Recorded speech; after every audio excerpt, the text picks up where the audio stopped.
souvent pris d'assaut par des resquilleurs, de jeunes enfants dont le grand plaisir est de sauter sur le marchepied du wagon pour remonter la colline à l'œil. Il doit également partager son chemin avec la circulation automobile.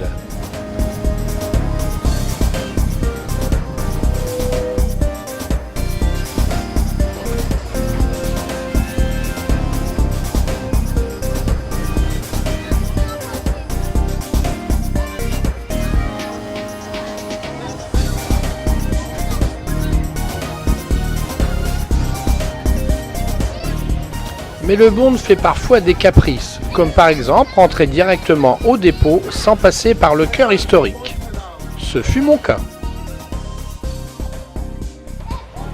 Débarqué dans un coin pas très sûr de Rio, j'ai sauté dans le premier taxi pour rejoindre le centre-ville sans n'avoir rien vu de Santa Teresa.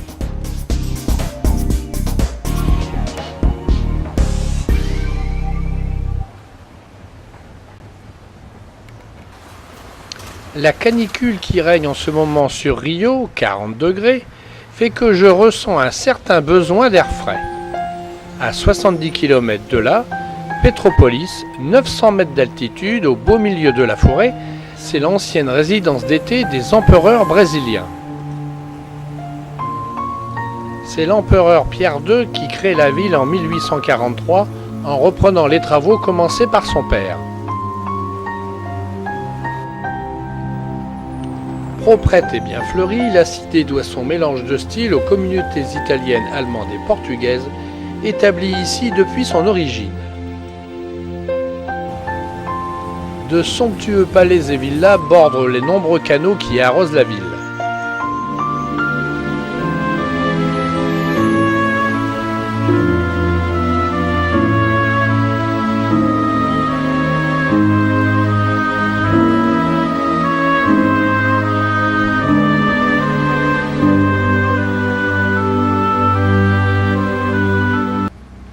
D'un climat agréable et montagnard, elle attire encore aujourd'hui de nombreux cariocas durant les grandes chaleurs de l'été brésilien. Charme suranné des années passées et un environnement tropical, on s'y promène en calèche conduit par d'élégants cochers qui nous promènent de sites historiques en sites historiques dans une ambiance douce et romantique.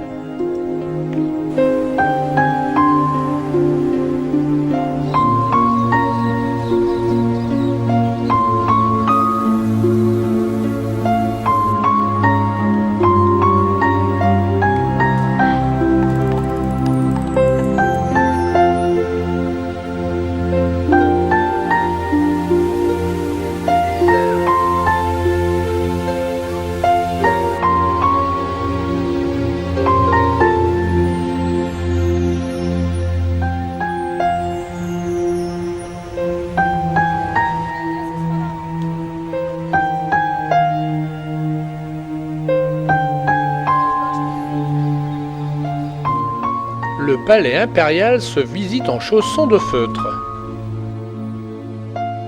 Au fond du parc, le musée des carrosses occupe les anciennes écuries.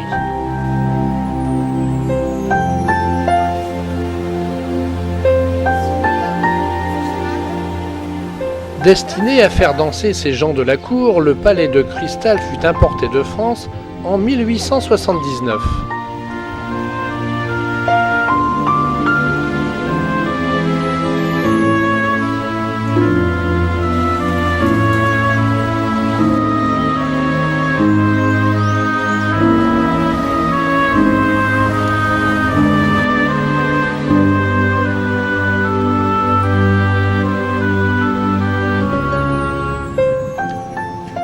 La cathédrale São Pedro de Alcântara ne manque pas d'élégance avec ses vitraux colorés et ses piliers effilés.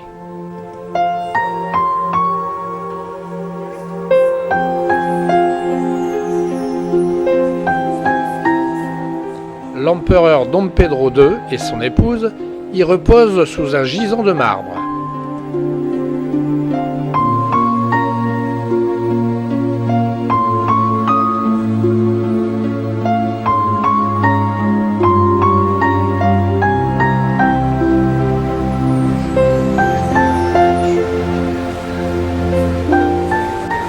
C'est de l'aéroport Santos Dumont, nom de ce grand pionnier de l'aviation brésilienne qui, bien que né au Brésil, passa la plus grande partie de sa vie en France, c'est de cet aéroport que je décolle pour rejoindre à plus de 1000 km les chutes d'Iguazu, qui servent de frontière entre le Brésil et l'Argentine.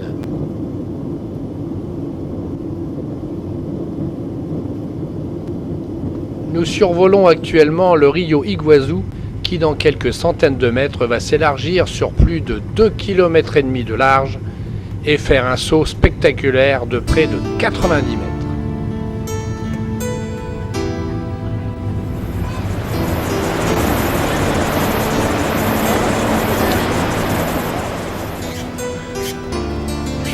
Ce sont en réalité un ensemble de 275 cascades, dont la plus haute, qui s'appelle la Gorge du Diable, mesure 82 mètres, qui forment ces chutes d'Iguazu.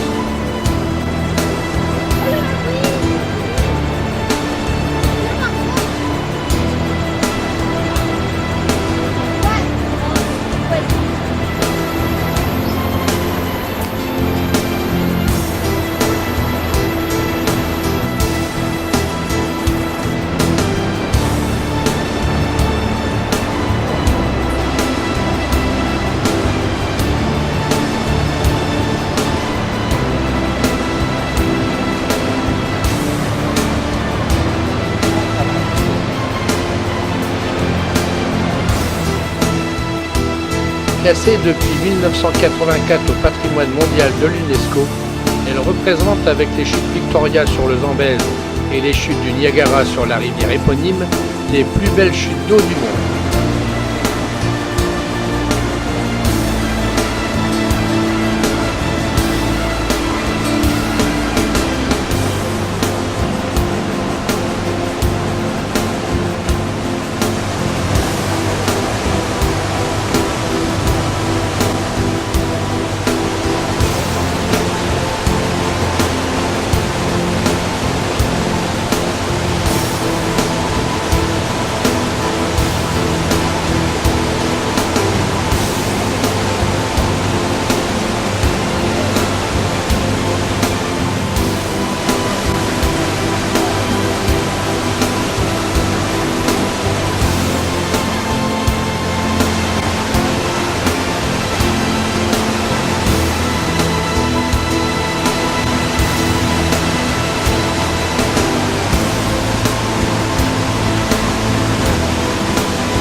ici que s'achèvera mon voyage au Brésil.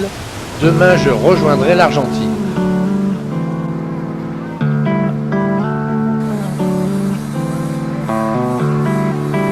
Tiens, un an j'ai passé.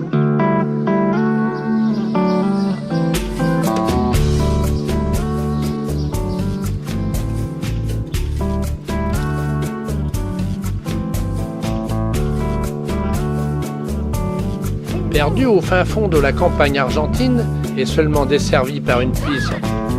Eh ben, si. Rien que cette forme monumentale pour nous accueillir, ça a de la gueule quand même. Si j'ai choisi le Rio Tropique, c'est parce que le patron est français. Et moi je parle quoi? Le français. Que le français. Donc vous avez tout compris. Il s'appelle Rémi, il est arrivé il y a une dizaine d'années, il s'est marié avec une Argentine, acheté un petit bout de terrain et il a construit ce petit hôtel de ses mains. Bien sûr, c'est pas Versailles, mais c'est sympa. Et puis alors, c'est calme, hein. Les chambres, un peu trappeur, je vous le concède. Mais on est en pleine nature.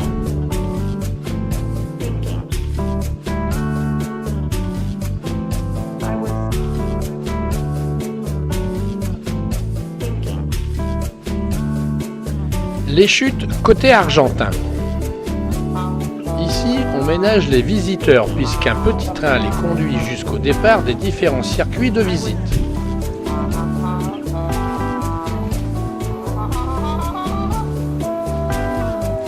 La majorité des chutes d'Iguazu se trouvent côté argentin. Si au Brésil, la visite des chutes se fait essentiellement sous celle-ci, côté argentin, la visite s'articule autour de plusieurs circuits aménagés au beau milieu de la forêt tropicale et permettant de voir les chutes à différents étages.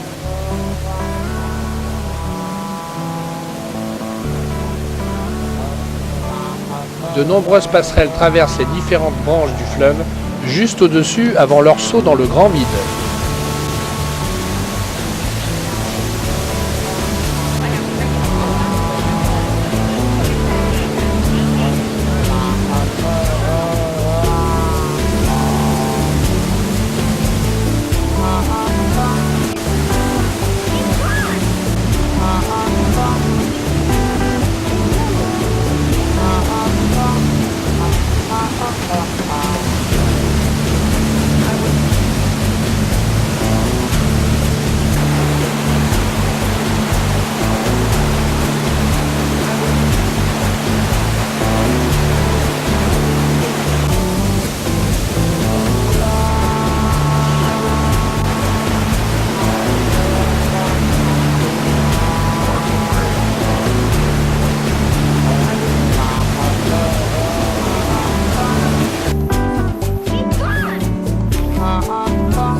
Le parc d'Iguazu, c'est aussi une flore et une faune luxuriantes. Il n'est pas rare de croiser le chemin d'une famille entière de coatis, l'emblème des lieux.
Pour les plus téméraires ou les plus fortunés, il est possible de s'offrir une croisière au pied des chutes.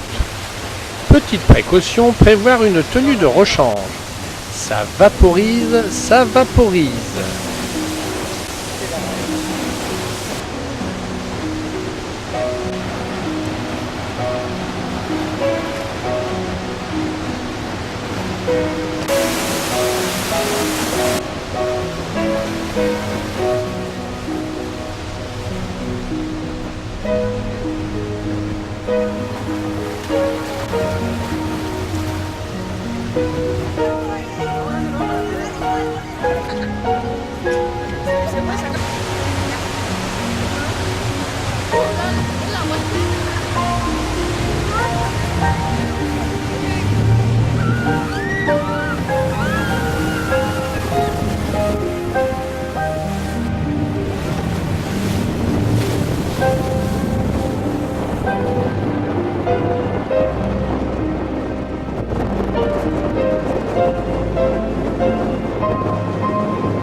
Et là, bien sûr, il a fallu mettre appareil photo et caméscope à l'abri.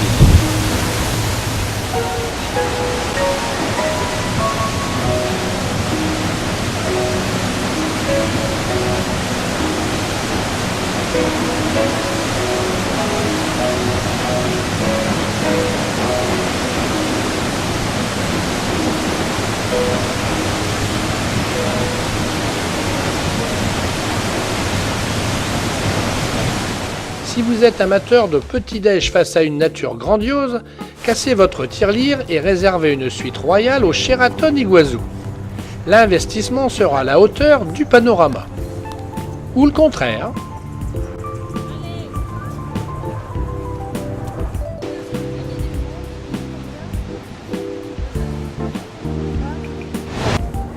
Il est midi et c'est l'heure du casse-croûte pour tout le monde.